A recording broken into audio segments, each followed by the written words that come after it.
frères et sœurs et chers amis, à chacun d'entre vous. Nous sommes heureux de nous retrouver avec la parole de Dieu. Nous allons prier quelques instants afin que Dieu bénisse cette réunion. Seigneur notre Père, notre Dieu, nous nous approchons de toi au nom de Jésus-Christ, en bénissant ton nom, en te remerciant pour tout ce que tu es, pour ta fidélité, ta grandeur, ta majesté. Veuille bénir ces moments de méditation de ta parole, afin que chacun de nos cœurs soit encore instruit et encouragé par cette bonne parole qui est le pain de vie véritable. Merci Seigneur. Amen. Voilà, nous allons ensemble puiser dans l'épître de Paul aux Romains quelques sujets d'encouragement et d'édification pour nos âmes. D'abord au chapitre 1er, au verset 6, Paul rappelle à ces chrétiens de Rome qu'ils ont été appelés par Jésus-Christ, sous-entendu, appelés au salut de Dieu, à la foi, à la grâce, appelés exactement de la même manière qu'une nuit, Dieu appellera par son nom précis cet enfant qui dormait dans la tente d'assignation à Silo, Samuel, Samuel, appelé comme tous les autres, grands ou petits, connus ou inconnus, mais en tout cas connus de Dieu. Ce soir, mon frère, ma sœur, souviens-toi et réjouis-toi de ce qu'un jour, Dieu, ton Créateur et Sauveur, t'a appelé par ton nom. Tu as répondu oui, tu as accepté Jésus-Christ et tu es devenu par la foi fils et fille de Dieu vivant. La conséquence immédiate de ton acceptation du sacrifice expiatoire de Jésus-Christ est que tu es devenu un bien-aimé de Dieu. C'est ce qui nous est dit au verset 7 du chapitre 1er. Pas seulement aimé de Dieu, mais bien-aimé de Dieu. Il y a là un superlatif, c'est-à-dire que nous avons une position privilégiée. Nous lisons dans le livre de Daniel, au chapitre 10, les versets 11 et 19. Livre de Daniel, versets 11 et 19. Puis il me dit, Daniel, homme bien-aimé, sois attentif aux paroles que je vais te dire, et tiens-toi debout à la place où tu es, car je suis maintenant envoyé vers toi. Verset 19. Puis il me dit, ne crains rien, homme bien-aimé, que la paix soit avec toi, courage, courage. Amen. Dieu exhorte toujours, ne crains point, courage, courage. Et nous en avons tous besoin. En effet, si Dieu a tant aimé le monde, c'est-à-dire à l'avance tous les hommes sans exception, et bien que pécheurs, pour pouvoir les sauver en donnant son Fils, c'est ce que nous dit Jean 3,16, car Dieu a tant aimé le monde qu'il a donné son Fils unique, afin que quiconque croit en lui ne périsse point, mais qu'il ait la vie éternelle. L'Épître aux Romains, au chapitre 5 et dans les versets 8 à 10, nous affirme qu'il y a pour nous maintenant, que nous sommes sauvés, une position spirituelle privilégiée dans le cœur de Dieu, qui est devenu notre Père, alors qu'auparavant, il n'était, si j'ose dire, que notre Créateur. Donc, Romains, chapitre 5, s'il vous plaît, versets 8 à 10. Mais Dieu prouve son amour envers nous en ce que, lorsque nous étions encore des pécheurs, Christ est mort pour nous. À plus forte raison donc, maintenant que nous sommes justifiés par son sang, serons-nous sauvés par lui de la colère. Car si lorsque nous étions ennemis, nous avons été réconciliés avec Dieu par la mort de son Fils, à plus forte raison, étant réconciliés, serons-nous sauvés par sa vie. Amen. D'ailleurs, dans la Bible, l'expression bien-aimé de Dieu ou de l'Éternel est utilisée des dizaines de fois, au singulier comme au pluriel, c'est-à-dire vers un seul individu, comme envers tout le peuple de Dieu, que ce soit Israël ou l'Église. Maintenant, si nous revenons au chapitre 1er de l'épître de Paul aux Romains, au verset 7, il est dit que Paul prononce envers ces chrétiens une prière bénédiction ou encore un cri du cœur bénédiction. Que la grâce et la paix vous soient données de la part de Dieu notre Père et du Seigneur Jésus-Christ. J'ouvre une petite parenthèse et je donne quelques précisions. L'Église catholique romaine a tellement galvaudé et mercantilisé la bénédiction que Dieu veut donner aux hommes sauvés ou perdus en des circonstances diverses que maintenant les vrais croyants ont mis de côté la bénédiction que l'on peut et doit donner aux autres. Le monde religieux bénit les morts, les canons, les bateaux et bien d'autres choses encore. Mais voici ce que nous dit le Seigneur Jésus dans l'évangile de Luc au chapitre 10 et les versets 5 et 6. Évangile de Luc, chapitre 10, versets 5 et 6. Dans quelque maison que vous entriez, dites d'abord que la paix soit sur cette maison. Et s'il se trouve là un enfant de paix, votre paix reposera sur lui. Sinon, elle reviendra à vous. J'aime beaucoup la formule des frères italiens quand ils se rencontrent, ils disent toujours « pace », ça veut dire paix, que la paix soit avec vous, shalom. Voilà, c'est beau ça. La bénédiction, la paix envers les autres. Et puis également dans l'évangile de Matthieu, au chapitre 5 et au verset 44, Matthieu chapitre 5, verset 44, « Aimez vos ennemis, bénissez ceux qui vous maudissent, faites du bien à ceux qui vous haïssent et priez pour ceux qui vous maltraitent et qui vous persécutent, afin que vous soyez fils de votre Père qui est dans les cieux. » Et puis également dans l'épître aux Romains, au chapitre 12 et au verset 14, épître aux Romains, chapitre 12, verset 14, nous lisons « Bénissez ceux qui vous persécutent, bénissez et ne maudissez pas. » Et enfin, pour le moment, dans la première épître de Pierre, au chapitre 3 et au verset 9, première épître de Pierre, chapitre 3, verset 9,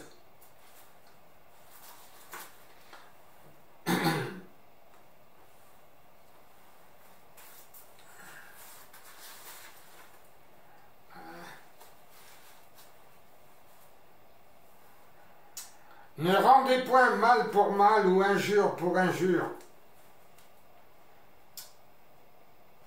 Bénissez au contraire, car c'est à cela que vous avez été appelés afin d'hériter la bénédiction. Amen.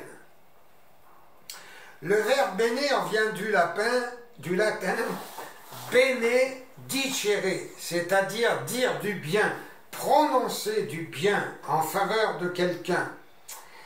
Et une de nos préoccupations principales doit être que ceux qui nous entourent soient bénis dans tous les domaines. Dans l'Épître aux Hébreux,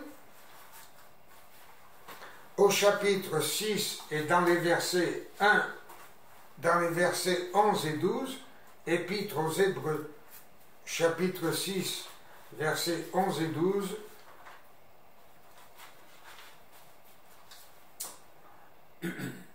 nous désirons que chacun de vous montre le même zèle pour conserver jusqu'à la fin une pleine espérance, en sorte que vous ne vous relâchiez point et que vous imitiez ceux qui par la foi et la persévérance héritent des promesses.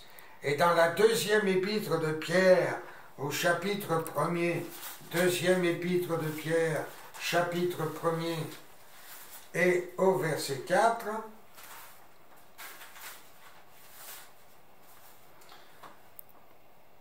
la gloire et la vertu de Dieu nous assurent de sa part les plus grandes et les plus précieuses promesses, afin que par elles vous deveniez participants de la nature divine, en fuyant la corruption qui existe dans le monde par la convoitise, etc., etc.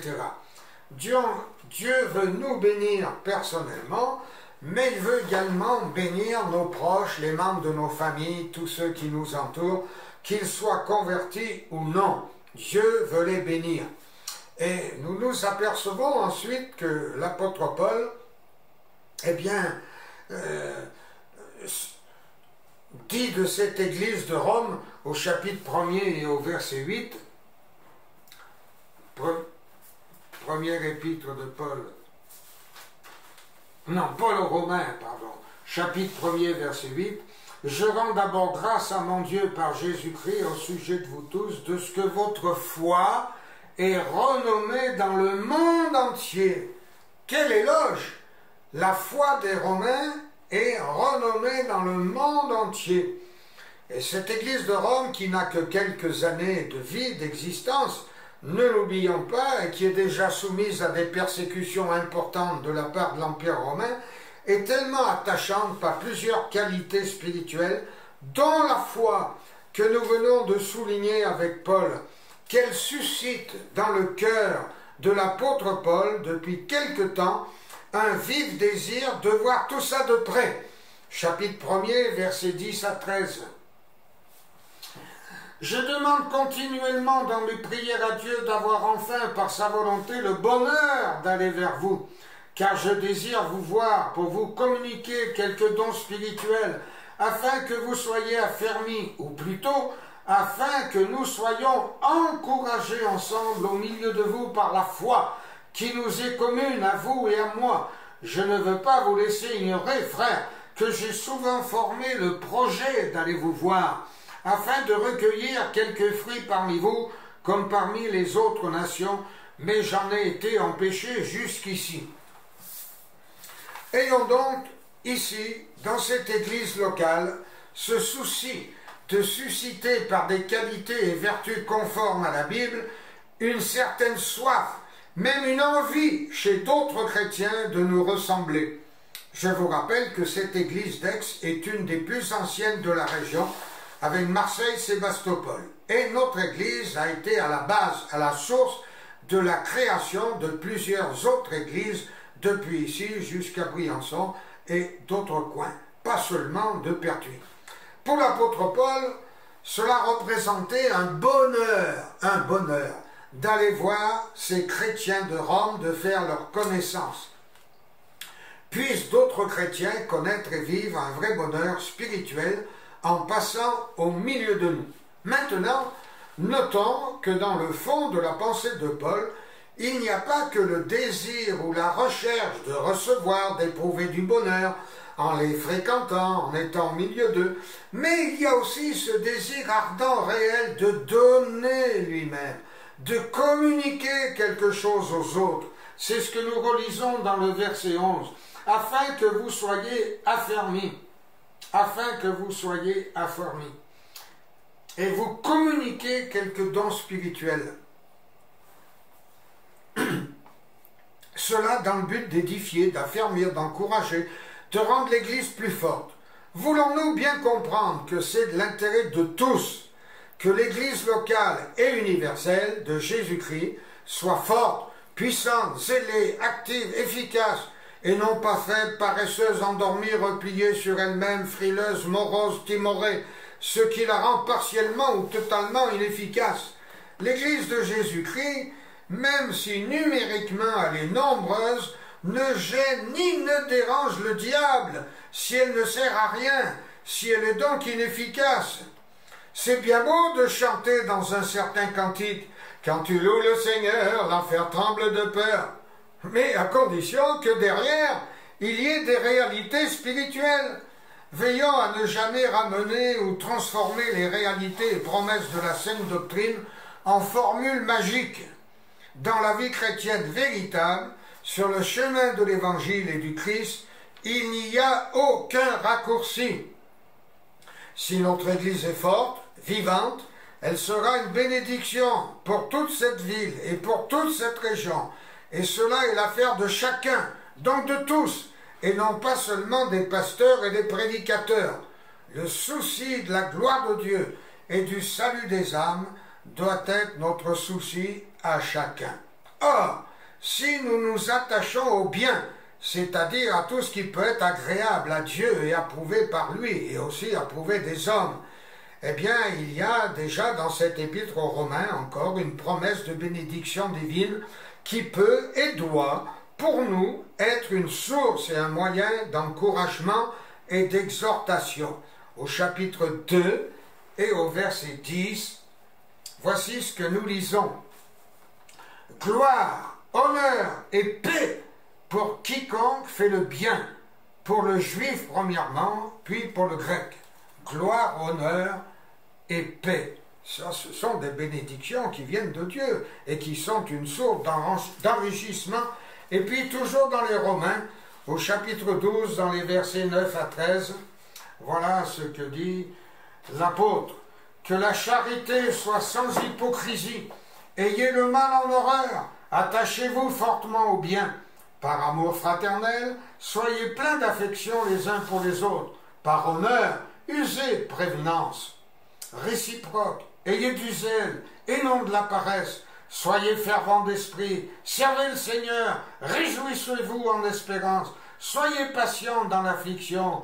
Persévérez dans la prière. Pourvoyez aux besoins des saints. Exercez l'hospitalité. Nous avons ici un bon sujet de méditation pendant ces périodes de confinement. Donc ces chrétiens de Rome avaient aussi une autre qualité. Ils connaissaient la loi, sous-entendu la loi de Moïse. Dans Romains chapitre 7 et au verset 1er, « Ignorez-vous, frères, car je parle à des gens qui connaissent la loi. » Des gens qui connaissent la loi. Et nous devons connaître la loi de Dieu. Ils étaient bel et bien sauvés par grâce, mais ils connaissaient la loi, parce que ça n'est pas incompatible. Or, si nous ne sommes plus sous la loi, nous ne sommes pas sans loi, dit l'apôtre Paul. Et il ajoute encore ce que nous lisons en Romains, chapitre 13, versets 8 à 10. Romains 13, versets 8 à 10. Ne devez rien à personne, si ce n'est de vous aimer les uns les autres. Car celui qui aime les autres a accompli la loi. En effet, les commandements, tu ne commettras point d'adultère, tu ne tueras point, tu ne déroberas point, tu ne convoiteras point, et ce qu'il peut encore y avoir se résume dans cette parole. Tu aimeras ton prochain comme toi-même. L'amour ne fait point de mal au prochain. L'amour est donc l'accomplissement de la loi. Chacun se rappelle ce que déclarait le prophète Osée dans le chapitre 4 de son livre et au verset 6. « Mon peuple est détruit faute de connaissance. Mon peuple est détruit faute de connaissance. » Connaissance de Dieu lui-même, connaissance de sa parole, bien évidemment, sa parole écrite, et de ces deux premiers aspects découle d'office la connaissance de sa volonté, ce qui est capital puisque l'Écriture déclare dans l'Évangile de Matthieu au chapitre 7 et au verset 21, « Ceux qui me disent Seigneur, Seigneur, n'entreront pas tous dans le royaume des cieux, mais celui-là seul qui fait la volonté de mon Père qui est dans les cieux. » Et enfin, un dernier texte dans les premières épîtres de Jean, au chapitre 2, première épître de Jean, au chapitre 2 et au verset 17. « Et le monde passe et sa convoitise aussi, mais celui qui fait la volonté de Dieu demeure éternellement. » Or, la volonté de Dieu, ce n'est pas seulement que nous soyons sauvés dans le sens de pardonner de nos péchés anciens, mais que nous le servions toute notre vie, selon le plan qu'il a conçu pour chacun, et cela de la manière la plus efficace qui soit. Si vous prenez uniquement 1 Timothée 2, versets 3 et 4, la volonté de Dieu, c'est que tous les hommes soient sauvés et parviennent à la connaissance de la vérité. Vous dites, je suis sauvé, alléluia, tout va bien, je suis sauvé, mais ce n'est pas suffisant.